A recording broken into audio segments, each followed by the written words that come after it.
estudar a Bíblia. Por que bibliologia? Porque é uma palavra de introdução do que nós vamos estudar.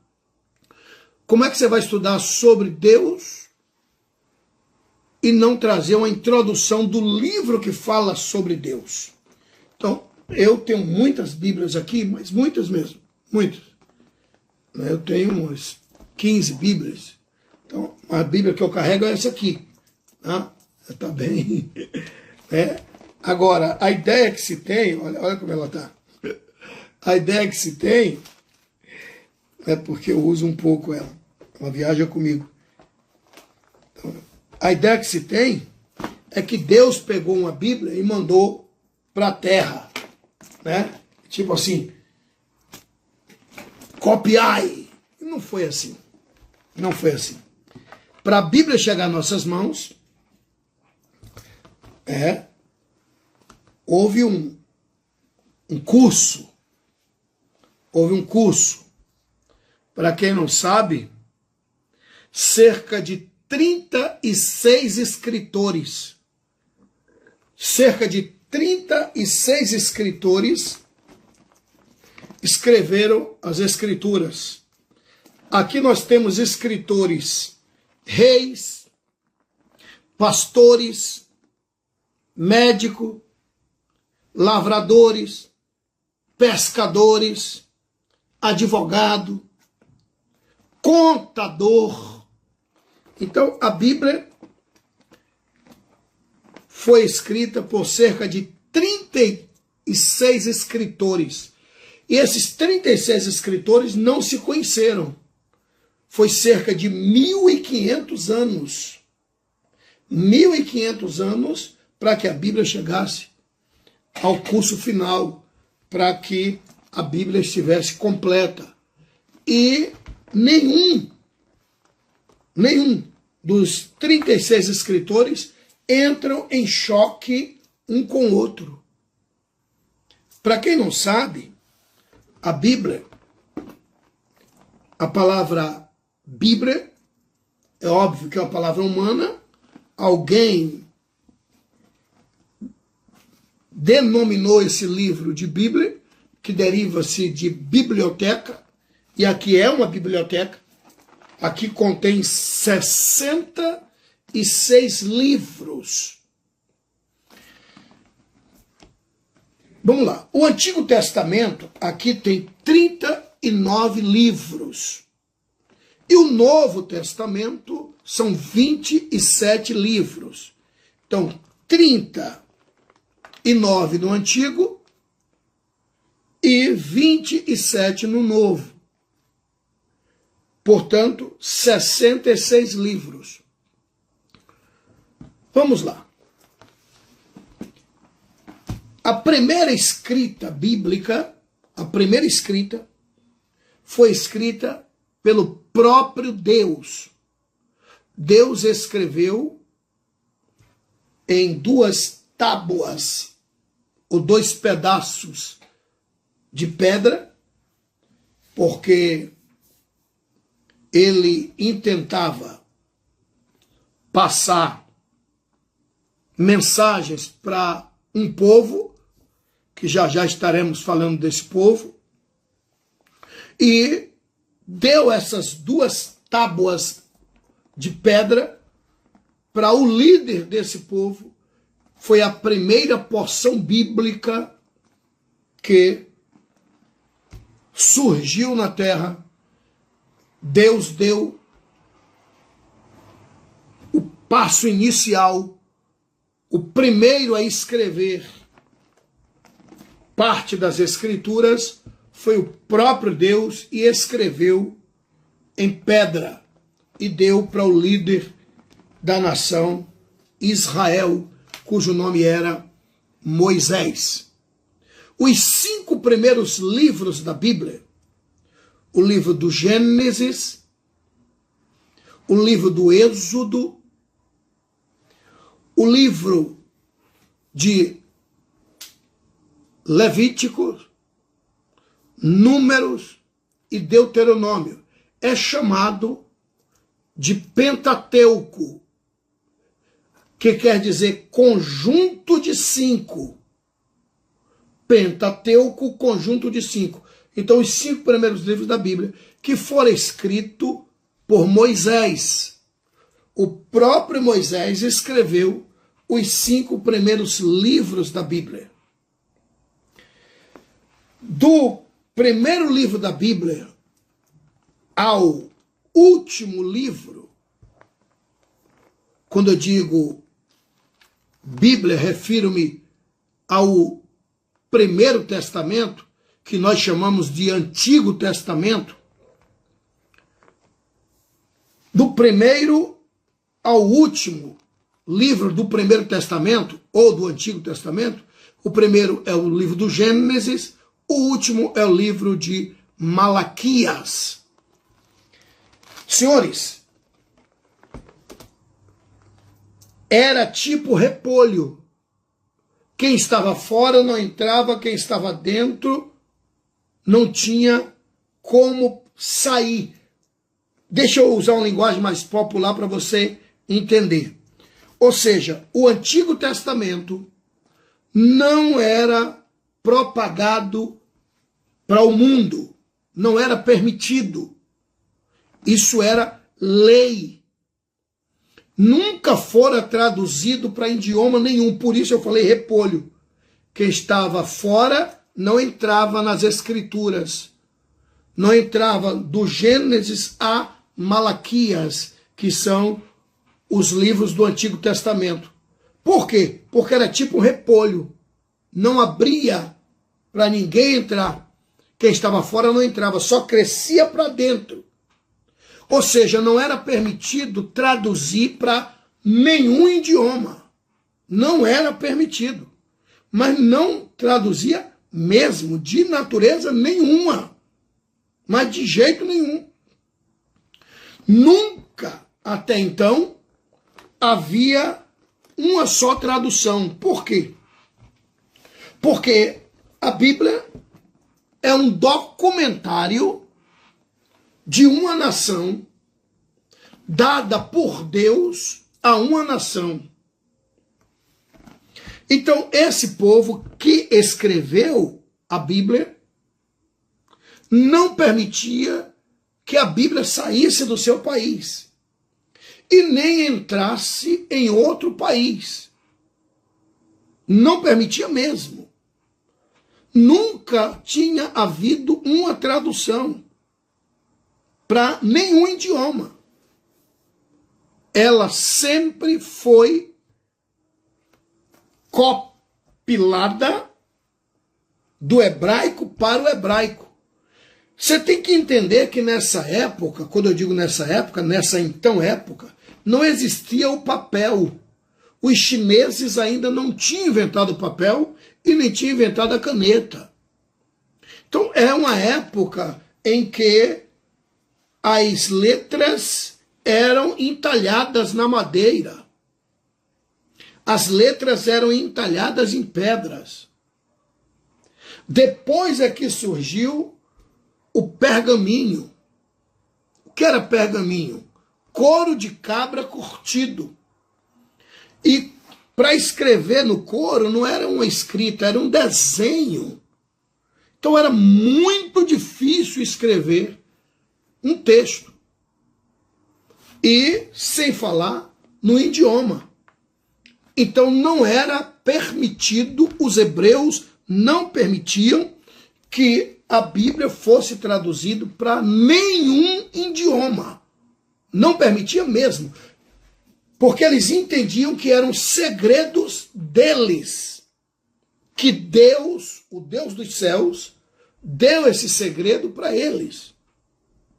E tem segredos aqui tremendos, tremendos, tremendos. E que eles não queriam que ninguém soubesse. O livro do Gênesis, do capítulo 1 ao capítulo de número 8, é uma palavra introdutória. Como Deus fez o mundo, a queda de Satanás, enfim, como Deus fez os animais, o ser humano. Mas daí para frente, do capítulo 8 para frente, até o livro de Malaquias, do capítulo 8 do livro do Gênesis, até o livro de Malaquias, É a história dos hebreus. Aí você vê Deus formando uma nação que veio de um velho e de uma velha, cujo nome era Abraão, e a velha Sara, e daí esse vai surgindo um filho, depois esse filho tem 2 filhos, 2 nações, né, Jacó e Esaú, e já, de repente o escritor não conta mais a história de Esaú, continua contando a história de Jacó e dos seus filhos. E aí esse Jacó vai para o Egito, e pode observar, o escritor continua contando a história do povo dele. Quem é o escritor? Moisés. E de repente Deus tira o povo do Egito e ele continua contando a história dele. Quando eu digo dele, digo do povo dele. Quem é? Quem é ele? Moisés. E de repente você sai do livro do Gênesis, passa para o Êxodo, continua contando a história do povo de Israel. E aí vem a época dos reis. Os reis de onde? De Israel. O Israel é levado para o cativeiro babilônico, de repente volta do cativeiro, né? Enfim. Então, até Malaquias, a história do povo de Israel. Então, a minha história, a sua história, está no livro do Gênesis, do capítulo 1, capítulo 8.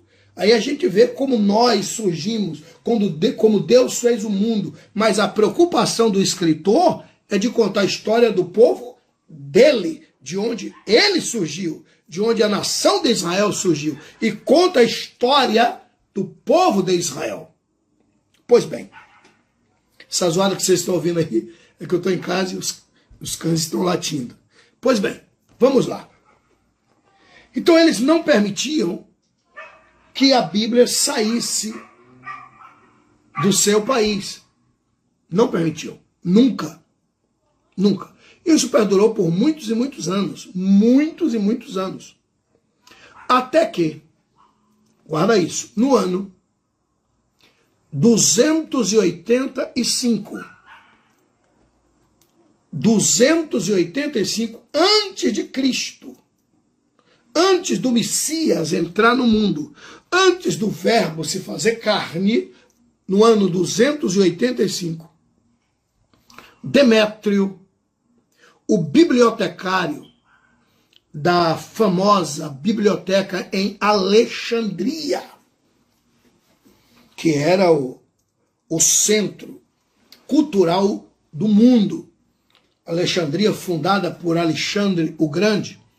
Então, Alexandre o Grande já está morto no ano 285 antes de Cristo, antes do Messias entrar no mundo, antes do verbo se fazer carne.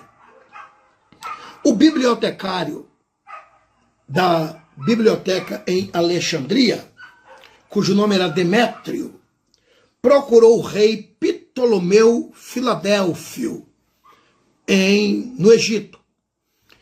E o bibliotecário pede para o rei Ptolomeu Filadélfio que providenciasse um livro, porque era uma vontade dele, do bibliotecário, completar a biblioteca. E o que é que ele pediu? Uma tradução da Bíblia dos Hebreus na linguagem do Império. E qual era a linguagem do Império? O grego. E o Ptolomeu Filadélfio entrou em contato com o sumo sacerdote Eleazar, em Israel, e Eleazar concordou em mandar 72 escribas judeus para o Egito. E esses 72 escribas judeus, que falavam também o grego, iriam traduzir 72 homens de cada tribo. Ele mandou 6 homens. E esses 6 homens de cada tribo, portanto, 6 homens de cada tribo, dá 72. O que é que eles fizeram? Esses homens fizeram as traduções. Foi traduzido pelo próprio hebreu, lá em Alexandria. Esses 72 homens levaram 72 dias para traduzirem a Bíblia do hebraico para o grego. E foi dado o nome desta tradução Septuaginta. Então foi a única tradução. E não foi permitido sair copiando, não, até porque a imprensa ainda não existe. Não existe gráfica ainda. Então foi traduzido uma única. Para onde? Para ser colocado na biblioteca em Alexandria. Então ninguém tinha acesso. Não é que foi traduzido um e a partir de agora pode sair copiando. Não, não, não, não, não, não, não.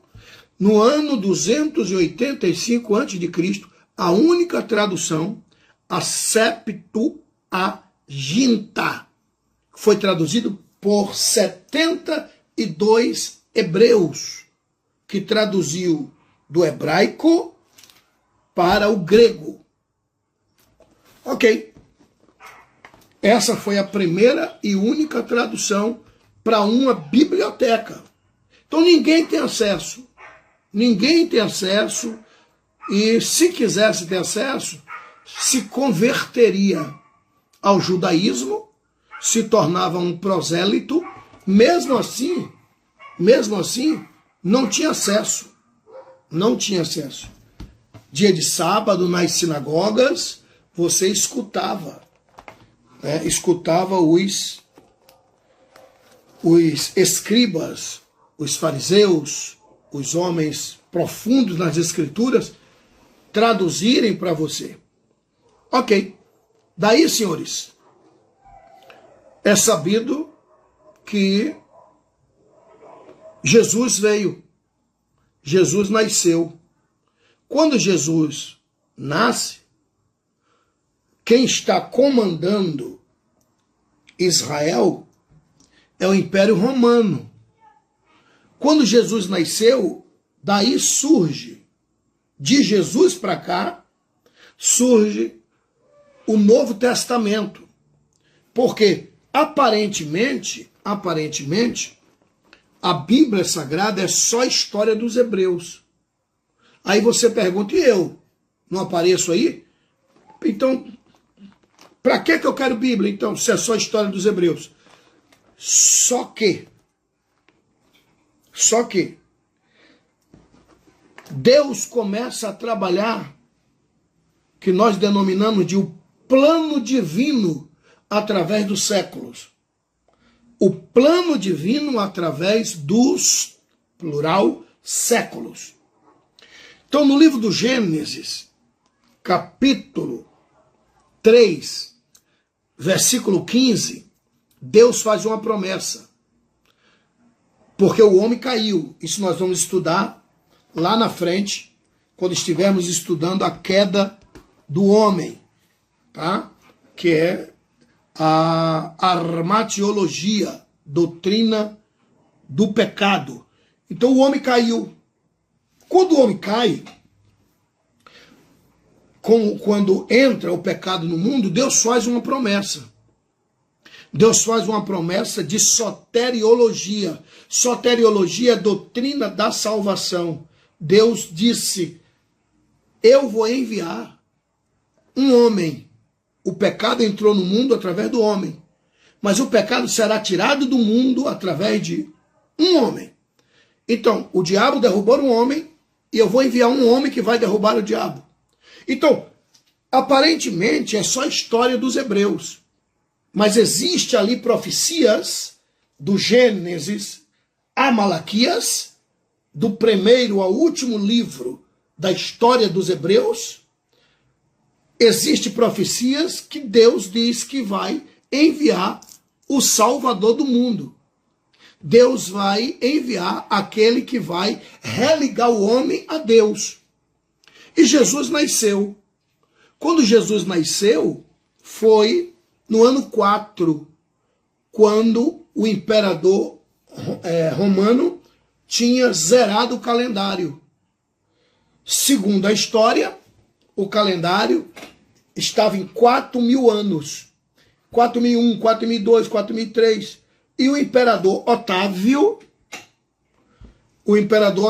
zerou o calendário. Disse, a partir de hoje é ano 0. Ano 1, ano 2, ano 3, ano 4, ano 5, o calendário romano.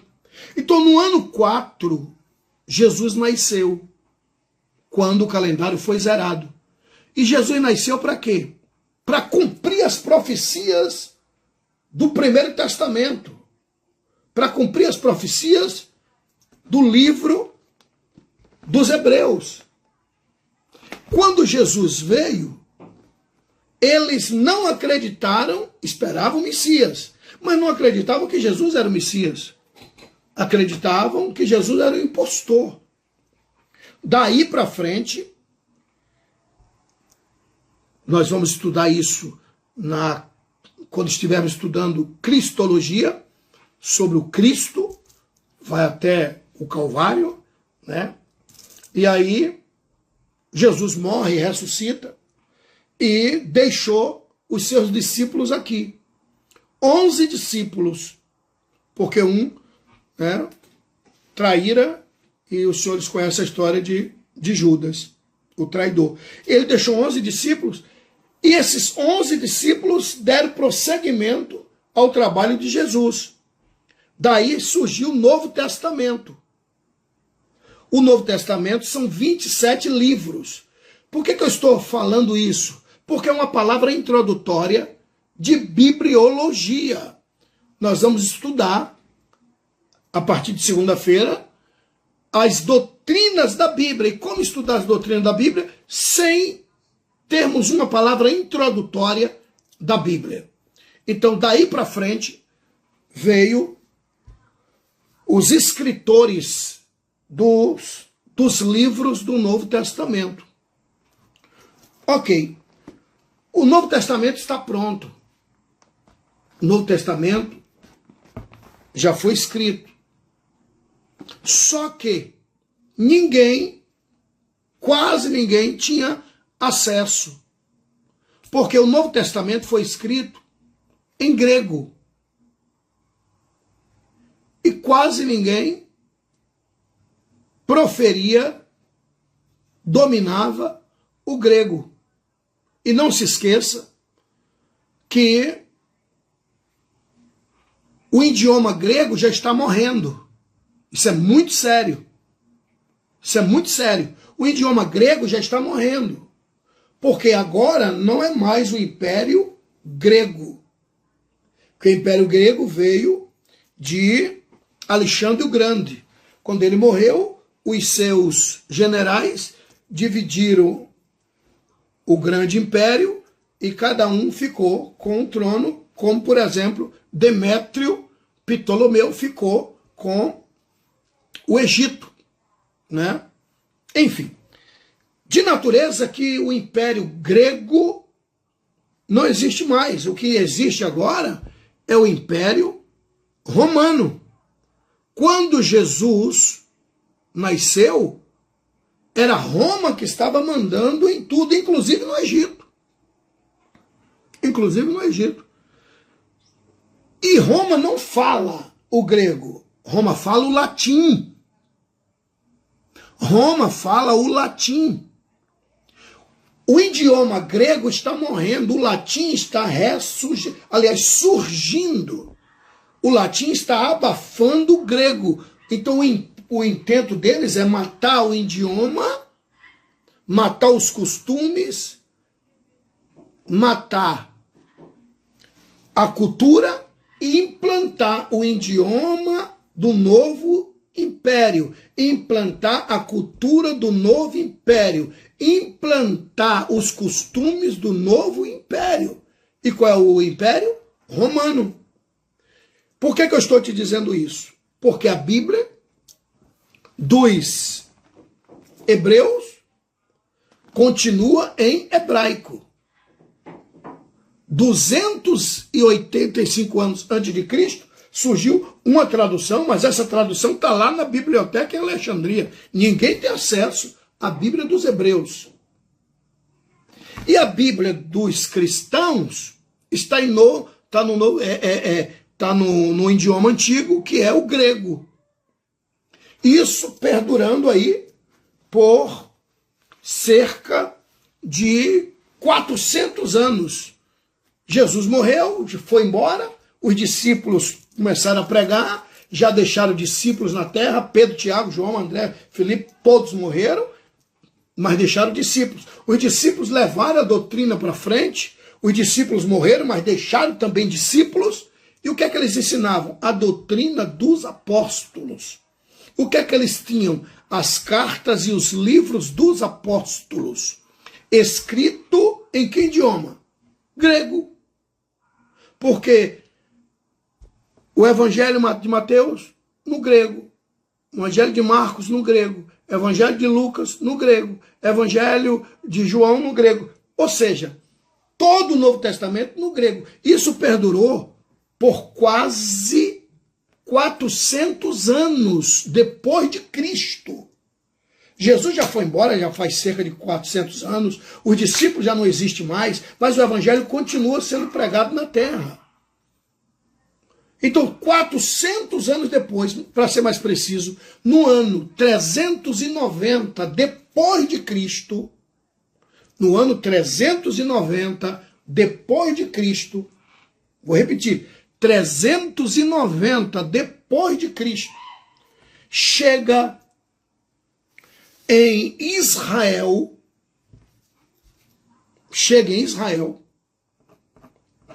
um teólogo oriundo de Roma, cujo nome era Jerônimo. E ele tinha uma missão. E qual era a missão? Traduzir a Bíblia, a primeira tradução do hebraico para a nova linguagem do Império, latim. Do hebraico para o latim, o Antigo Testamento. E o Novo Testamento do grego para o latim. Ninguém nunca tinha unido o Antigo e o Novo Testamento. Os hebreus não deixavam sair. Mas por ordem do imperador, foi traduzido todo o Antigo Testamento do hebraico para o latim. E todo o Novo Testamento do grego para o latim, no ano 390 depois de Cristo. O grande Jerônimo entrou em uma caverna em Israel, em Belém.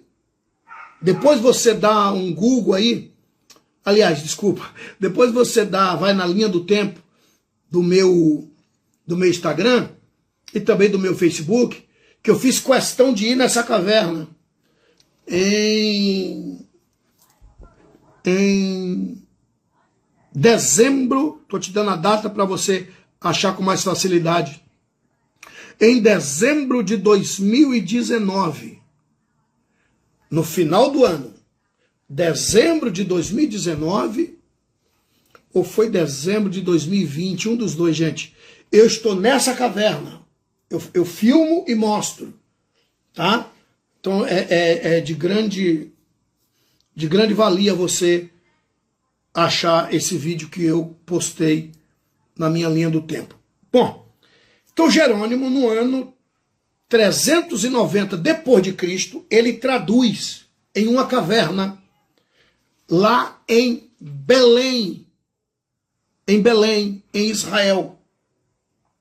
Ele traduz todo o Antigo Testamento do hebraico para o latim. E por que latim? Porque era a linguagem, o idioma do Império Romano. E ele é um emissário do Império Romano. E ele traduz também todo o Novo Testamento do grego para o latim. Aí ele uniu, Jerônimo uniu o Antigo e Novo Testamento. E Jerônimo levou 16 anos dentro dessa caverna. Agora, gente, não existe papel nessa época. Não existe energia elétrica.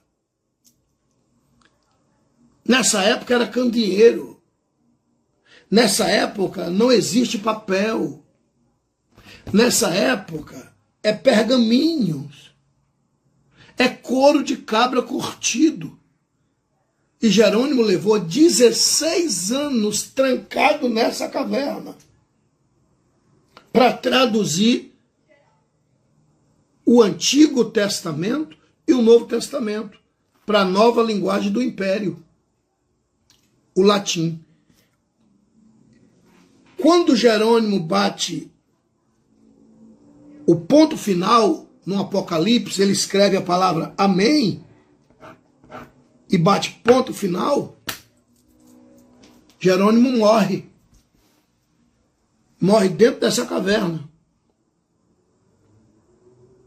E onde foi essa caverna? Está lá até hoje a placa, a estátua dele, uma obra monumental, tá? Você contempla assim que você chega na entrada da caverna. Tome susto. Essa caverna foi justamente onde Jesus nasceu, em Belém. No mesmo lugar aonde Jesus nasceu, também no mesmo lugar nasceu a nossa Bíblia. Nasceu a junção do Antigo e Novo Testamento. A igreja seguia na risca a doutrina dos apóstolos. A igreja seguia na risca a doutrina dos apóstolos. E vai crescendo assustadoramente. Só que a igreja em Roma tornou-se apóstata. Desviou-se da doutrina dos apóstolos. A igreja em Roma desviou-se da verdade. E trouxe muitos pastores para as tribunas. Resumindo, a igreja em Roma apostatou-se da fé. Ela era uma igreja pura. Ela era uma igreja que seguia as doutrinas dos apóstolos. Pura, pura, pura, pura, pura, pura. Mas, de repente, ela afastou-se da fé. E quando ela afasta-se da fé, amou mais o Deus do ventre do que o Deus dos céus. Um grupo disse, opa, não aprendemos assim não. E continuaram firme, passaram a ser perseguidos. E aí Roma começou a matar muitos cristãos porque não seguia a doutrina deles, e sim a dos apóstolos. E houve um decreto. Roma decretou. É proibido traduzir a Bíblia para qualquer idioma. E quem não for subalterno à doutrina pagã romana, morre. Ninguém pode ter acesso às escrituras. E aí começou as perseguições. Mas um grupo segurou ali e continuou propagando. E foi dito, é proibido traduzir a Bíblia do latim para qualquer idioma. só nós, cardeais, só nós, padres, que até então não existia essa loucura, só nós,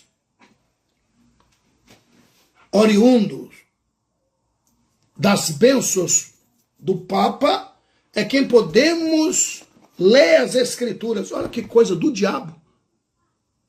Mas os fiéis continuaram ali. Os fiéis continuaram ali. E foi proibido traduzir a Bíblia do latim para qualquer idioma. Tome susto. Isso perdurou por longos 998 anos. Vou repetir. Isso perdurou por longos 998 anos. Ninguém tinha Bíblia. Quase 1000 anos. Ninguém tinha Bíblia em nenhum idioma. Só no latim. Até que Deus levanta na Inglaterra. Aleluia. Até que Deus levanta na Inglaterra. Dá um Google aí depois. John Wycliffe. Deus levantou John Wycliffe, um teólogo fera. E ele desobedeceu Roma. E traduziu a Bíblia, a primeira tradução. Ele pegou a Bíblia e traduziu do latim para o inglês. E Roma disse, vamos matar John Wycliffe. E levou John Wycliffe ao tribunal. John Wycliffe tinha muitos filhos, muitos seguidores, que eram chamados de John Wycliffistas. John Wycliffistas. John Wycliffe botou o pescoço na guilhotina. John Wycliffe botou a cabeça na forca por amor à propagação do evangelho. E resumindo, John Wycliffe tinha muitos filhos na fé. Isso na Inglaterra. John Wycliffe botou a Inglaterra de cabeça para baixo e deu traduzido nas mãos de muita gente a Bíblia em inglês, a primeira tradução. John Wycliffe traduziu dos originais para o inglês. Também você dá um Google aí. Eu tive o prazer de visitar a cidade de John Wycliffe. Vá na minha linha do tempo aí. Isso foi o ano passado. O ano passado eu fui na Inglaterra e tive o prazer de visitar a estátua de John Wycliffe, a cidade de John Wycliffe. Assim que você entra na cidade, tem uma placa bem grande em homenagem a ele. John Wycliffe, o homem que peitou Roma, foi condenado à morte. Só que quando a condenação dele chegou, John Wycliffe já tinha morrido.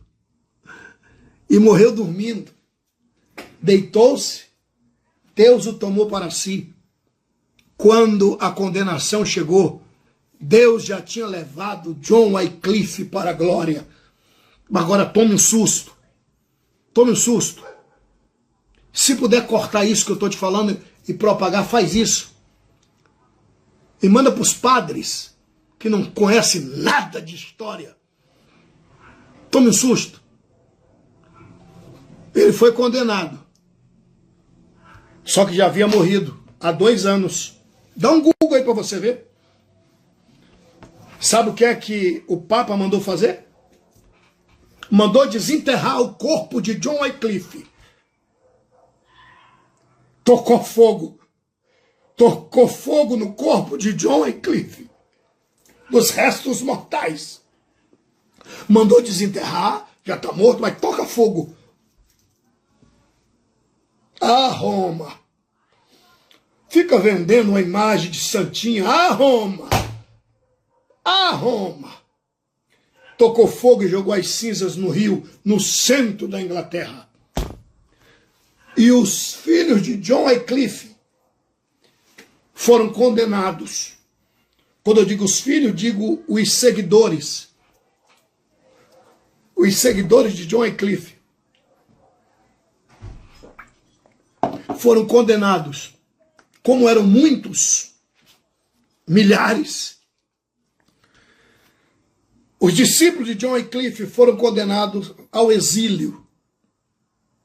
Não podem ficar na Inglaterra. E foram condenados para o exílio. E mandaram eles para uma província da Inglaterra, conhecida como a Nova Inglaterra. Mandaram eles para o meio do mato. A Inglaterra tinha um território muito distante, porque a Inglaterra está na Europa, e esse território era na América do Norte. Então pegaram os filhos de John Wycliffe, entupiram vários navios e exilaram. Manda eles para o mato. E mandaram eles para viver no meio dos índios, dos Apaches. O nome desta terra era conhecido como a Nova Inglaterra. E onde era a Nova Inglaterra? Hoje. A Nova Inglaterra hoje é onde? Estados Unidos. Estados Unidos. A Nova Inglaterra é aquela região de Boston. Que inclusive a semana passada eu estava lá. Então quem é que fundou Estados Unidos? Os filhos de John Wycliffe. Começou ali a Nova Inglaterra. Os John Wycliffistas chegaram com a Bíblia. E aí começaram a copiar. Começaram a copiar. Até que veio a imprensa. John Gutenberg, o inventor da imprensa. Agora já tem Bíblia traduzida, né? Aí foi fácil. Até que Deus levanta em Portugal. Inclusive, você pode dar um Google aí também. Eu fiz questão de ir lá. Dirigimos a noite toda. Chegamos de madrugada lá. Mas eu tive o prazer de tirar uma foto no pé da estátua dele. Fui lá só para conhecer a cidade dele. E ele traduziu do inglês para o português. Ele quem? João Ferreira de Almeida. Dá um Google aí que você vai ver. Aliás, falei da Google porque eu não sou ainda bom na área